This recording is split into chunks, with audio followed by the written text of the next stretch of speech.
साठी आपल्यासोबत मुंबई महापालिकेतीलच शिवसेनेचे गटनेते अमेय घोलेही जोडले गेलेले आहेत। अमेयजी, आपलं खूप खूप स्वागत आजच्या न्यूज प्लॅनेटमध्ये। मुंबईकरांचाच आणि महाराष्ट्रातल्या जनतेच्या मनातलाच प्रश्न आणि त्याचं उत्तर मगाशीच गणेश खणकर यांनी भाजपतर्फे दिलेलं आहे की 5 वर्ष भाजपचाच महापौर त्या ठिकाणी राहणार। शिवसेनेचं काय म्हणणं आहे? महापौर पद असेल, स्थायी समित्या असतील किंवा इतर महत्त्वाची पदं असतील, त्या संदर्भातला एखादा फॉर्म्युला ठरल्याची बातमी आज दुपारपासून आमच्यापर्यंत सूत्रांनी दिलेली आहे। काय सत्यता आहे बातमीची? अमेयजी, बघा, आमची जी युती आहे ती नॅचरल अलायन्स आहे बरं, मुळात, आणि ही प्री पोल अलायन्स आहे। पोस्ट पोल अलायन्स साठी आम्ही कधीच गेलो नाही। आमची ही प्री पोल आहे आणि नॅचरल अलायन्स असल्यामुळे इतकी वर्ष आलेली ही चाललेली अलायन्स आहे। आणि आमच्या सगळ्यांमध्ये वरिष्ठ नेत्यांपासून ते महानगरपालिकेच्या नेत्यांपर्यंत आमचं एक समन्वय आणि एक चांगलं कोऑर्डिनेशन आहे। बरं, आणि हे आम्ही दाखवून पण दिलंय आणि पुढेही दाखवून देऊ। आणि ज्या चर्चा नेत्यांमध्ये झाल्या आहेत त्या नेत्यांपर्यंत आहेत। आणि जे नेते जे आमचे आदेश देतील, मग माननीय मुख्यमंत्री साहेब फडणवीस साहेब असो किंवा आमचे शिवसेनेचे मुख्य नेते शिंदे साहेब असो, हां, जो ते दोघं जो निर्णय देतील त्याच्यासाठी शिवसैनिक आणि भाजपाचे प्रत्येक कार्यकर्ते हे त्याच्यासाठी तो नियम त्यांच्यासाठी लागू आहे। पण मग अमेयजी, या बातम्या कुठून येतात? फॉर्म्युले नवीन नवीन कुठून येताना दिसतात? मुंबईकरांच्या मनामध्ये संभ्रम करणाऱ्या या गोष्टी नेमक्या समोर कुठून येतात? तुम्हालाही वाटतंय का की भाजपचाच महापौर 5 वर्ष मुंबईकरांची सेवा करताना दिसेल? बघा, ही सत्ता आहे ती सेवेसाठी आहे, सत्तेच्या पदांसाठी नाहीये। आम्ही कुठलेही ना भाजपाचे पक्ष किंवा शिवसेना ही कुठल्याही पदांसाठी किंवा खुर्चीसाठी आससलेली नाहीये। आज आम्ही जी कामं करतोय ही लोकांच्या जनतेसाठी आम्ही आज आलोय, निवडून आलोय।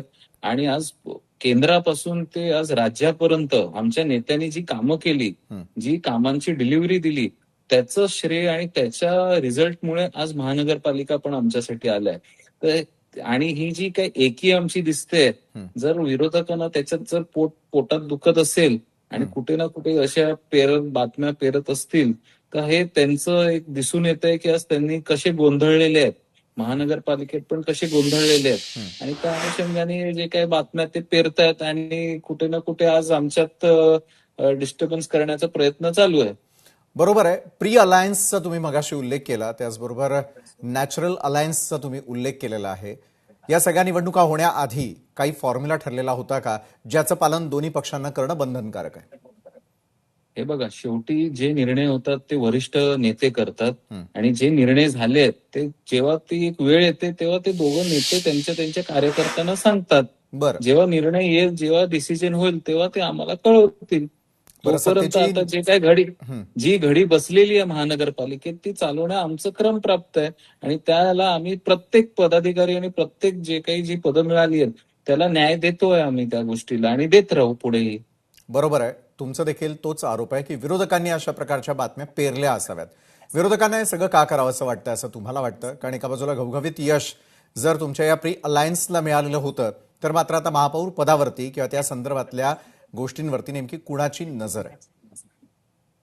बघा, आता जे काही आता इतक्या दिवसात जे काही सभागृहात चाललं किंवा जे आम्ही बघितलं त्याबद्दल समोर विरोधकांचं एकीकरण नाहीये, त्यांच्या आपापसात भांडण आहेत, बरं, प्रॉपर वर्किंग नाहीये, गोंधळलेलं वातावरण आहे, काहीच त्यांचं ताळतंत्र नाहीये।